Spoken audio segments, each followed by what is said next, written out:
What's up, everyone? Welcome back to Run It Up episode number 205. We are here today playing some 25-cent, 50-cent, no-limit Texas Hold'em on UltimatePoker.com.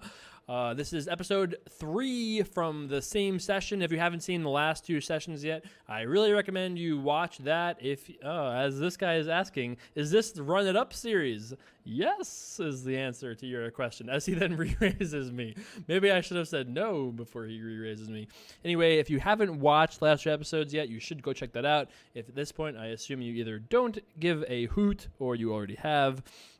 So I'm in for $50, currently up $116 at the moment, so nice little session so far. We've been playing with the majority of these players before, except for, actually this guy hasn't been around for too long. This is the first time we played together, so that's why I'm going to give him credit here and just going to fold the ace high. Not something I always do, but part of the challenge, yes. People don't know yet what my plans are with Run It Up, so I'm being a little, a little shady. I don't want to give away exactly what I'm doing just yet. Obviously, by the time that you guys see this, it's over. But they don't know yet. It's still a secret.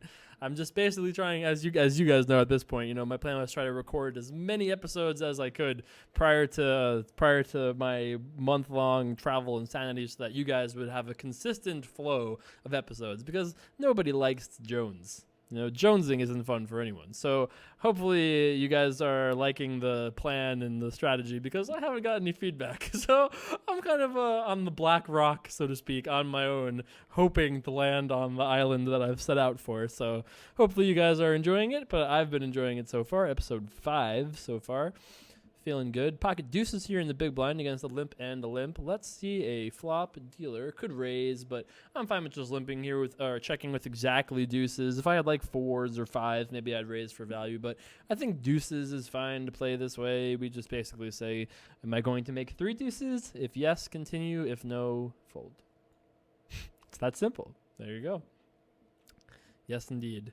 Yeah, cool. Yeah, you just won $3. So yes, how did the World Series went for you? Well, it went fine for me.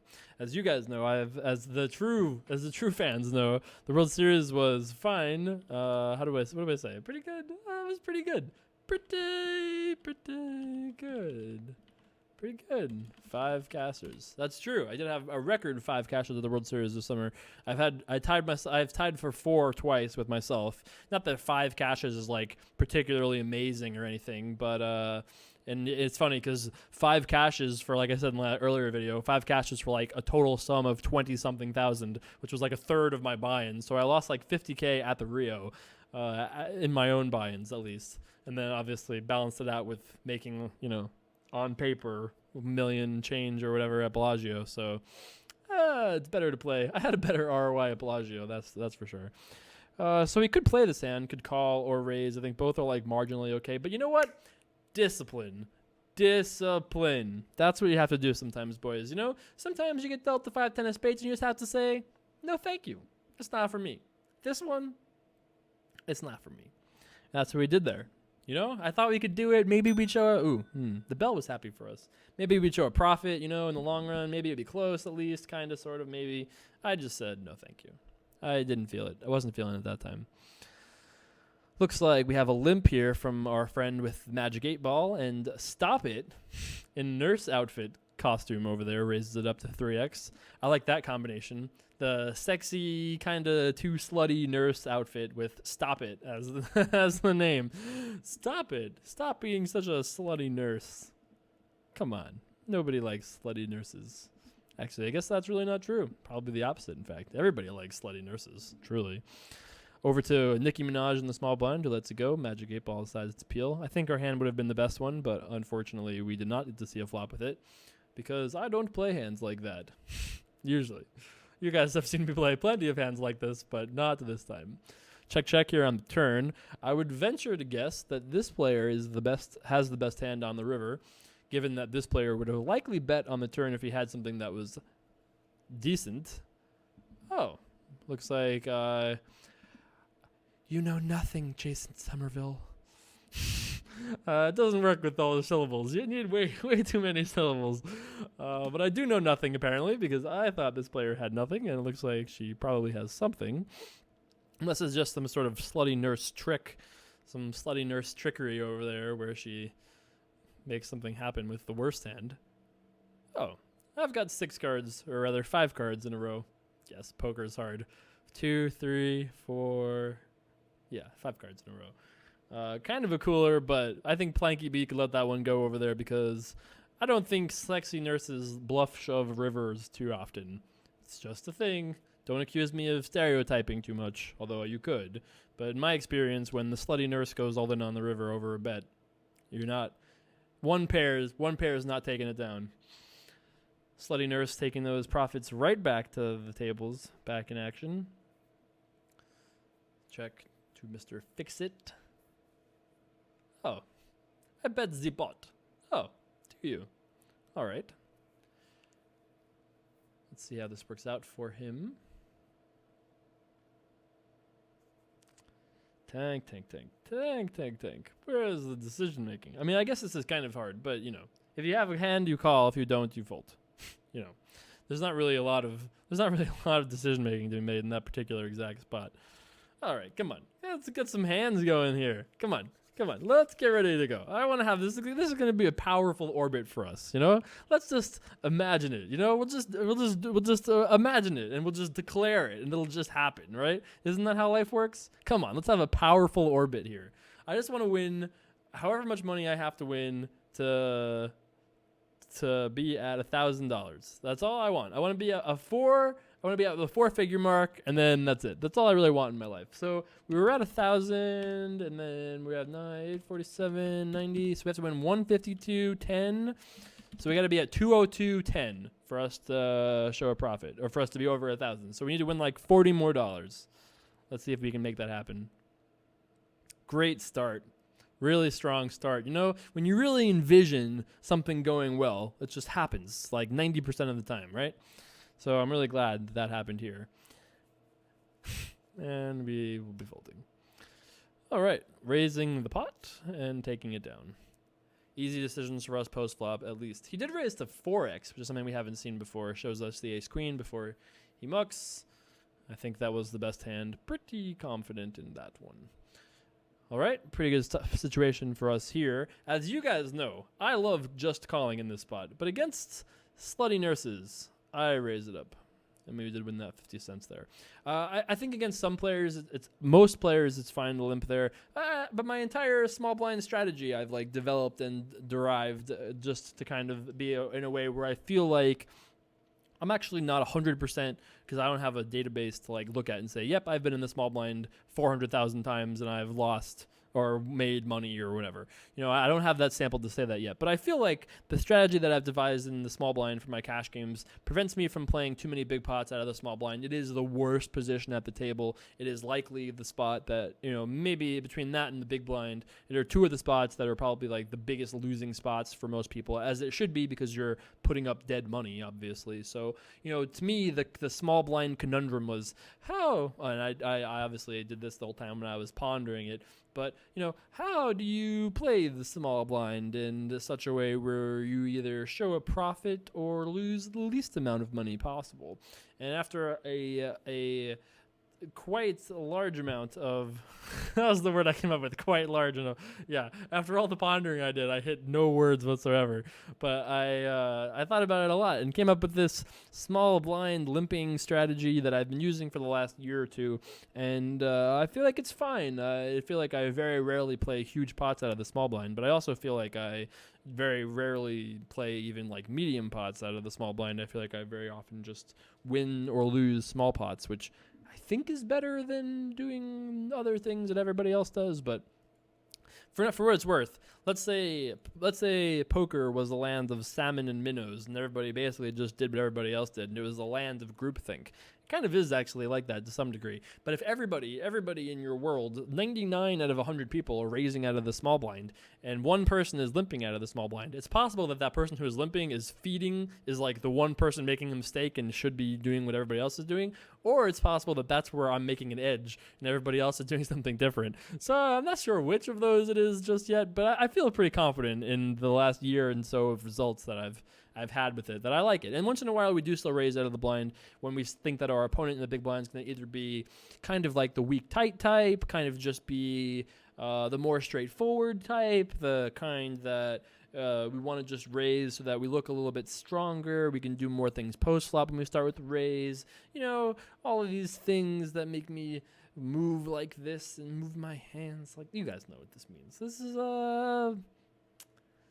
nebulous type of a thing. That's what this is. We're floating in space and time a little bit, Yeah. That's right, JCarver. Whoa. Yeah. That's right. All right, I should make it. Okay, let's do this. For the stoners, let's make it 242. Let's make it 4. I can't make it 0. I can't raise to 42 cents. Sorry. 242, kind of for the stoners. A little bit. Kind of, sort of. Let's see what happens here. All right, we get a contender. So, interesting flop here. We're going to start with the bet. We actually got him to fold better hands than king-queen, right? He'll fold ace-highs. He'll fold like ace-3. Why would he call with ace-3? Continue from here. We certainly can have that hand destroyed. Going to start with the bet, see what happens. Didn't turn jack, queen, or king. We actually still have the best hand sometimes. He has 8-9, jack-9. He has, I guess those are really the only ones that make any sense. But let's check back, see if we can win the pot. Ace, king, queen, I think are all good river cards for us. Anything else, we probably don't win the pot. Ooh, the beautiful queen of clubbers on the river. Clubber Lang over here. There's nothing that this player could do. Literally could take the 8-ball, throw it through the camera, have it hit my face, and I still would call. I mean, there's no way we can do anything besides call here. He might have us beat, but it just happens to be like if the river card was rewritten instead of the queen of clubs, it would be like, pay that man his money. Like, that's what the river card really says. It's like an unavoidable $8 deposit to the friend of ours on the right. I mean, he played the hand interestingly in that he limped pre-flop, right? He completed pre-flop out of the small blind, just called the raise that I made, and then the flop he definitely can continue on. The turn he turns a diamond draw. He's not going anywhere once he turns a diamond draw, so he couldn't have won the pot in the turn no matter what. And then on the river, he rivers the card, the only card really that gets me to pay him. If the river is an ace, I actually bluff, so he does make money on aces as well. On kings, we win. On queens, he gets paid. So aces and queens, I guess he gets paid on both of those. But yeah, everything else I don't think he was getting money on. It was a little bit of an unlucky river card, I think. Here, I feel like we might very well have the best hand, given that the turn went check-check, and obviously when he checks river, I feel very confident about my hand.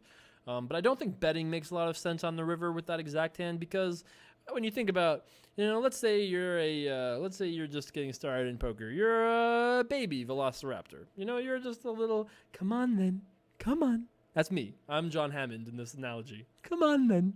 Come on.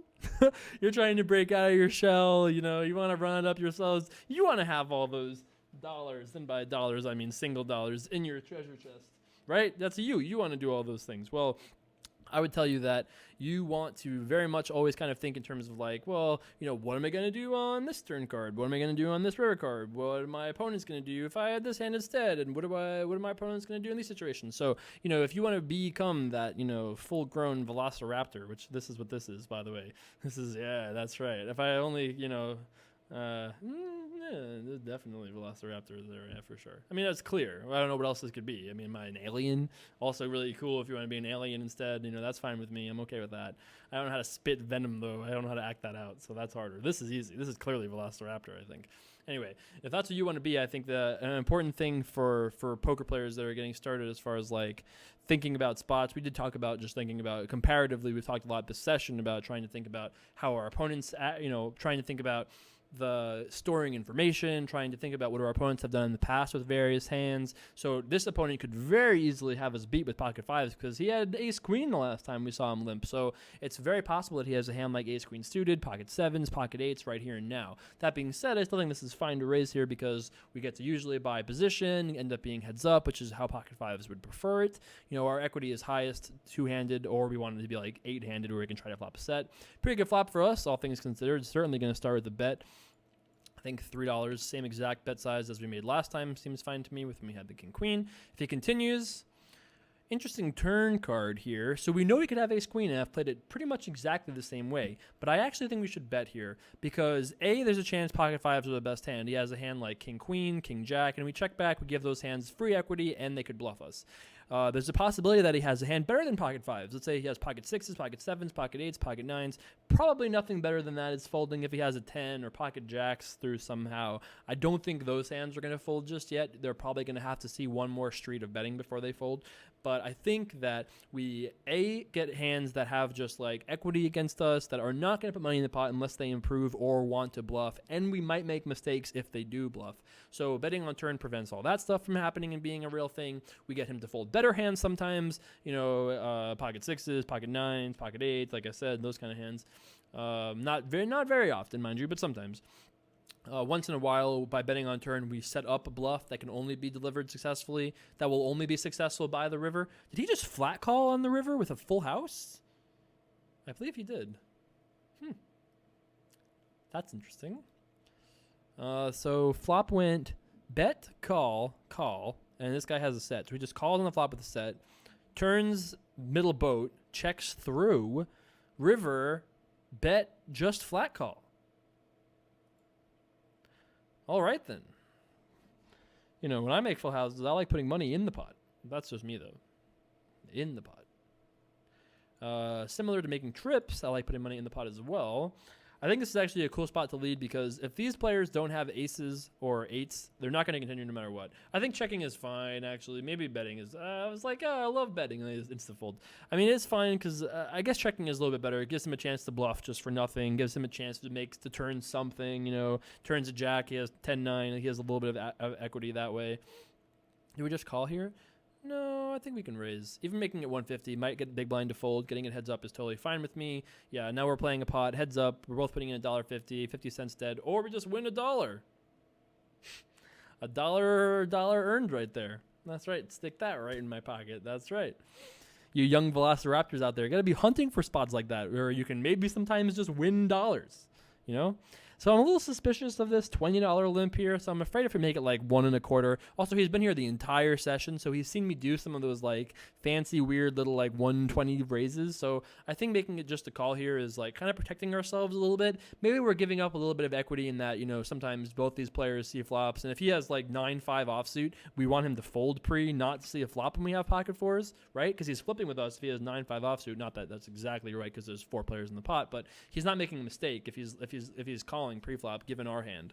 So I like raising there. So we're losing a little bit by not raising, but given all the other reasons I said, me being a little suspicious, we've been raising a lot in that spot. He's played the whole session with us so far. I thought it was better just to say call. That's what I said. Back to another limp again. This hand's just going to get mucked right now. Muck 'em say, yeah. So I'm not really sure if I'm going to play another session after this one as far as this this particular session episode here. I got to get the words right. This particular, I think this will be the last episode of this session. I've enjoyed this session. It's been fun, obviously. A little bit smaller stakes than I necessarily would have wanted to play. I think 50 cents a dollar is probably closer to where I want to play normally, but I'm not worried about that. We're going to play some multi-table episodes. We're going to play some, a whole variety of things. I've got a lot of ideas. This is only episode 5 of this, season 2 here. So don't you get yourself all worried. We got plenty of time, and I have nothing but ideas and the love for Run It Up to combine into the sandwich that I'm giving to you guys. That's right. Did you like that? Clearly, it was the sandwich I was giving you guys, That's right. It's good to be back. I don't do nearly enough things. Maybe you guys think, I'm sure at least some of you think that I sit here in the dark by myself and just, talk and make the same motions to the camera to myself because they do amuse me. I probably amuse myself and probably only 8% of you are more amused than me by my own silly camera. I'm just fascinated by the camera thing. I don't know, like a 2-year-old would be, or like a cat, Anyway. Back to this game of poker here that we're playing. I raised under the gun, got 2 callers, didn't flop a pair, so I think we could either start with checking or betting. Betting is okay. It gets us to maybe get the pot heads up. Maybe we get to buy the position, which would be sweet. We could have the best hand with ace-jack. We avoid making mistakes by check folding. So those reasons all make me feel like betting is a little bit better, but I think check calling would have been fine as well, and I maybe should have done that instead. At this point against the min-raise, we make mistakes against 6-7, ace. We're making a lot of mistakes actually by folding. If he has no pair, we're making huge mistakes, but I feel like he's rarely min-raising with no pair. That doesn't happen too often, and I feel like just folding is fine. We don't have a backdoor flush draw. We have just a backdoor straight draw, and I feel like folding is okay. I guess maybe we could call. There are some good turn cards for us. Aces and jacks and queens and kings and nines are all helpful. I actually think I should have called that min-raise. I think we have enough equity there. And given the fact we have ace-jack, if we have like jack-deuce, I think folding is probably correct. Actually, folding is almost certainly correct. But I think that if we have ace-jack, maybe we can call. Even getting 5-1, I think it's really close. And again, if I'm not sure exactly what the answer is, but I feel like it's at least worth thinking about. And if I was trying to become a toddler velociraptor, I would take that hand out, pull that hand out, think about it, really think about, okay, let's sit there with the real math programs. Let's take out the cauldron and sit there and put in all of the, what do we think he has, and what do we think this and that, and we really just try to figure out whether or not we think we can call there given the hands he has and this and that, and then we pull out our answer and say, yep, this is the answer. But for now, I just pull off instinct, and I feel like it's correct, but it seems very, very close as to whether or not we should continue given our exact hand. We have seen him min-raise before, but he hasn't min-raised and shown us sets or anything like that, so it's not like I am super worried about that. He could very easily have just queen 10, in which case then we're not a 5-1 dog. We're less than that, and we should be calling if we're going to be playing our hand optimally. So if that's the kind of hands he has, then we shouldn't be folding. In this end, we flop bottom pair. Looks like it's a 4-way pot. I'm planning on probably not continuing unless something like crazy happens, like bet, call, we can call. If it goes check to us, we can bet.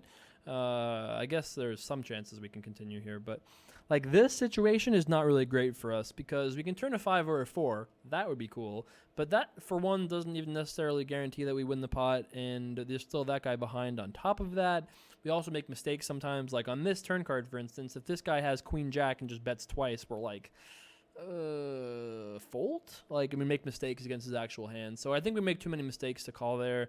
Obviously, if a 5 or a 4 spins out, that's awesome, and we do make a lot of money then, but I don't think we make enough money to make up for it. Let's try this. I haven't tried this yet. Let's make it $1. Look, we bought the button. I guess he was folding them out, but we bought the small blind. All right, see, but now it's a 4-way pot. And we have position with 9-4 suited. Absolutely perfect scenario. I mean, I would prefer to have a better hand than 9-4 suited, but we bought position, we got a player out of the pot. These are all great things for us.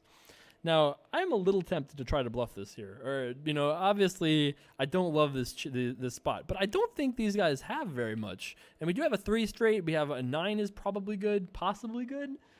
Let's see if this maybe works out. Okay, I was really excited there. I thought I was going to go fold, and it would have been a glorious moment. We actually might have the best hand now that we've turned a pair of 4s and he's checked. I'm going to check back, though, because I don't think he's going to fold a 5 if we bet twice. 5-6, 5-7, 5x of diamonds all continue. Jacks don't fold, etc., etc.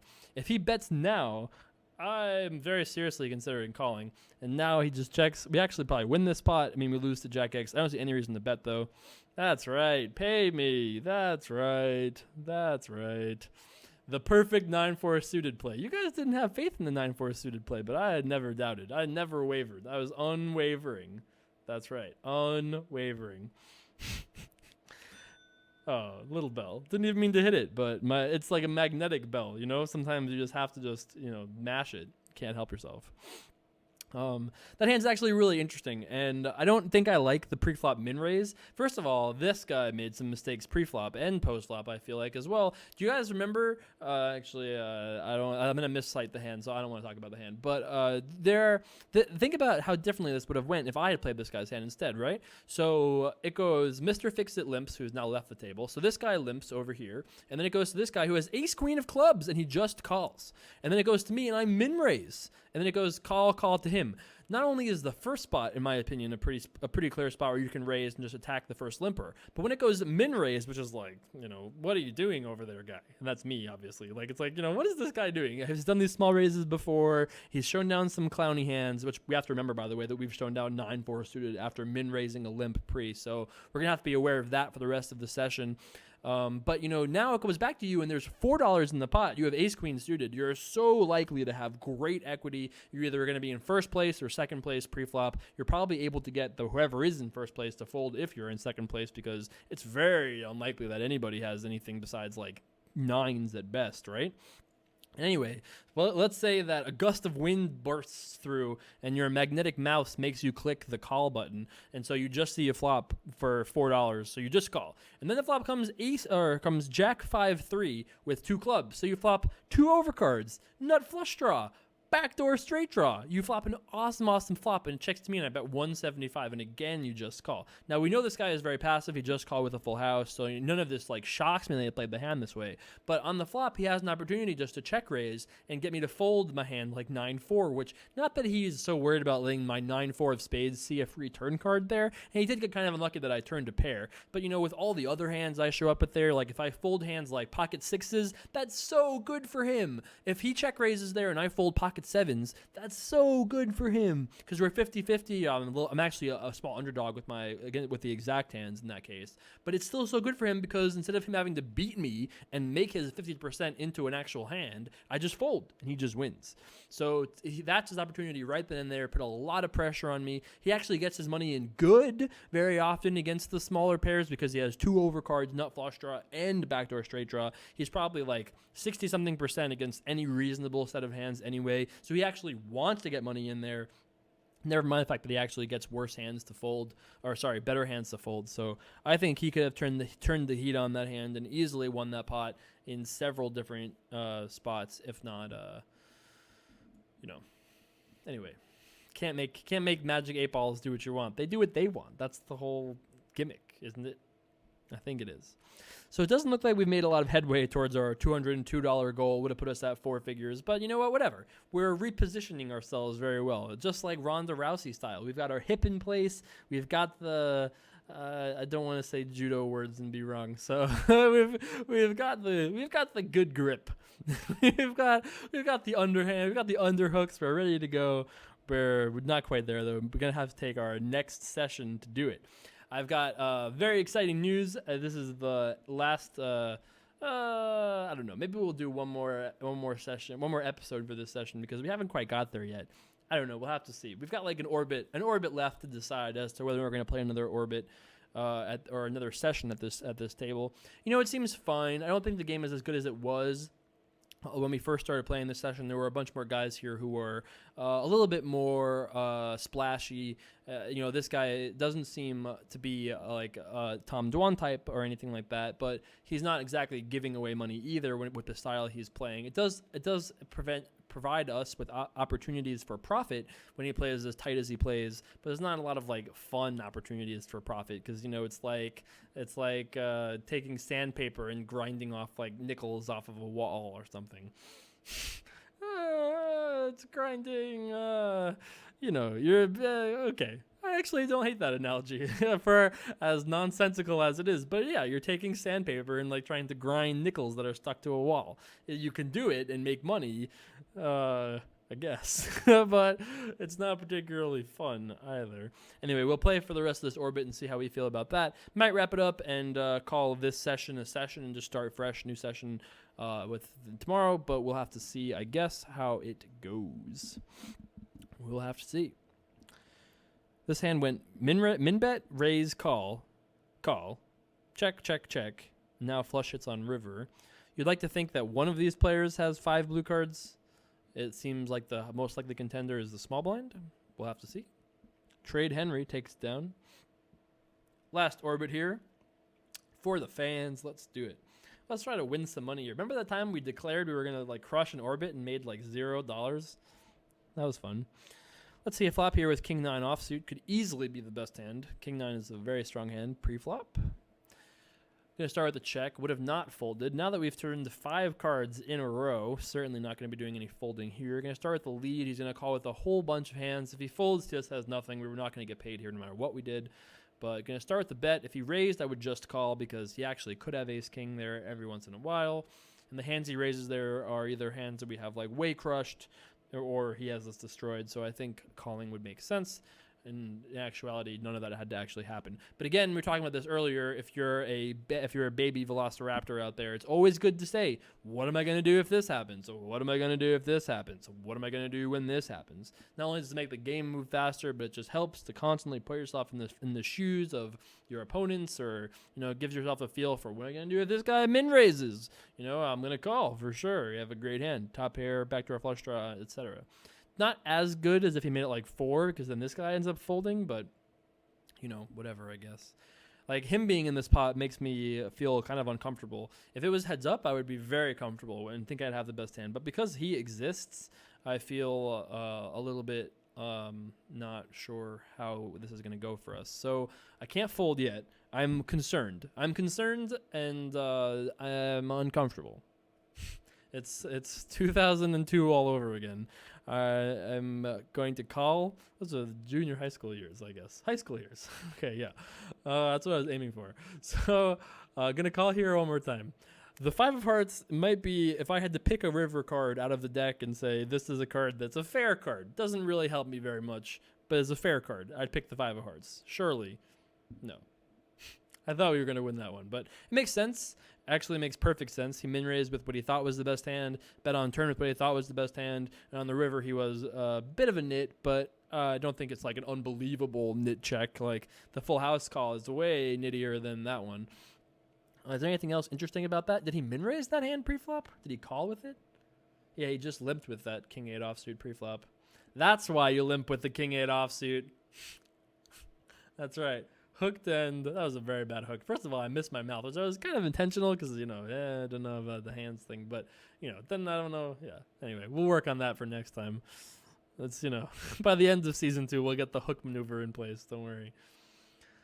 Looks like we've got like 3 or 4 hands left this session. If you've been enjoying today's episode, let me know about it on Twitter at Jason Somerville. Shoot me a tweet and be like, God, JCarver, I've missed you so much. Just shoot me. Hashtag, thank God, Run It Up is back. Oh my God. All right, that's a terrible hashtag. But you can do that if you want, though. Use your own hashtag. Hashtag whatever you're feeling. Yeah, sick hashtag, bro. That's why I'm a marketing genius, really, with hashtags like whatever you want. That's a great Run It Up hashtags. Use the hashtag Run It Up, though. That's an easy one. Can never mess that up. It's on the wall in the other room still. Hashtag Run It Up. You know, tell your friends how excited you are. God, Run It Up. This guy, he started with $50. Still has money through some godly mechanism. Ungodly mechanism is what I meant to say. Still's got money, trying to spin it up, almost at 4 figures. Season 2, bursting from the seams, can't be held back, won't be held back. Who knows what'll happen? Maybe I'll just make $10,000 in this next week, and then it'll be over, and you guys will never see me again. I'll just retire to my hermit cottage in Sweden with all of our Swedish friends out there. That's right. It's gonna happen. I know it exists. I can follow I can couch surf my way easily through Europe at this point, thanks to the Run It Up Warriors for sure. If things ever really go wrong, I can become a wandering bard, going from place to place with my little bell and just please let me in. I won't eat very much. I just need a turkey burger. All of a sudden, I become like Peter Pan in this scenario, I guess, somehow. Little Timmy from a Christmas Carol or whatever. Yeah, something like that. Anyway, I feel like this is a good time to wrap this session up. Let's go to a full screen. I feel like, we're going to just wrap this session up right here now. Let's do some calculating. All right. Let's first things first. Let's see what we got here. We were in for $50, sorry. So we won 108.58. That's pure profit. Adding that to 847.90. Managed to win $956.46, the bankroll is $956.48. We're just $40 away from being back into the sweet 4-figure land. That's pretty awesome. So looks like we did it. let's do a wrap up, session ending wrap up. So we started today with $847, ended up winning over $100 today for a grand total of $956.48. Holla! That's right. How exciting is that? That's right. That's very exciting. The board is rocking. The fire is rolling. That's right. I'll just slide down so you guys can see the beautiful fireplace. Should I roll back? All right. Let's do a mini rollback here. He's kind of in the way, though. I'm not really sure where I'm supposed to go here. But here we are. We ran it up. We started with less, ended with more, $956.48. Hopefully you guys enjoyed. If you did, let me know on Twitter at Jason Somerville. Very exciting next bunch of episodes we're going to be having here. A very special guest, D Moon Girl. Ran it up to D Moon Week of episodes. That's right. A full week of episodes coming starting tomorrow. If you're excited about that, make sure you tweet at DMoonGirl and let her know. I think it's just at DMoonGirl. I didn't actually check, but you can find it. Let her know you're excited that she's going to come, and thank her for joining us. We'll have a very interesting and exciting week. Hopefully the board will excitedly shine again as after she gets here. So hopefully we'll get to 4 figures with DMoonGirl. Hopefully you guys have enjoyed the return of Run It Up as well. Don't forget to check out runitup.com and everything else as always. And I will see you guys back for more very soon. Peace. Are you just referencing my karaoke skills as wasting time? No, I would never say I don't want to that. get off on the wrong foot. All right, but it was good, though. We did it. So it wasn't your usual day at the strip club. Run It Up, Legion, I'm going to make a promise to you, okay? If I ever enter and bank and do quite well in a 100K tournament, we're all celebrating, and it's sure not going to be with lettuce. Like, there's going to be some sort of festivities that are going to occur. Wow, I think you're going to make everybody root for you now in the next 100K. Well, that's your fault, not mine. Yeah.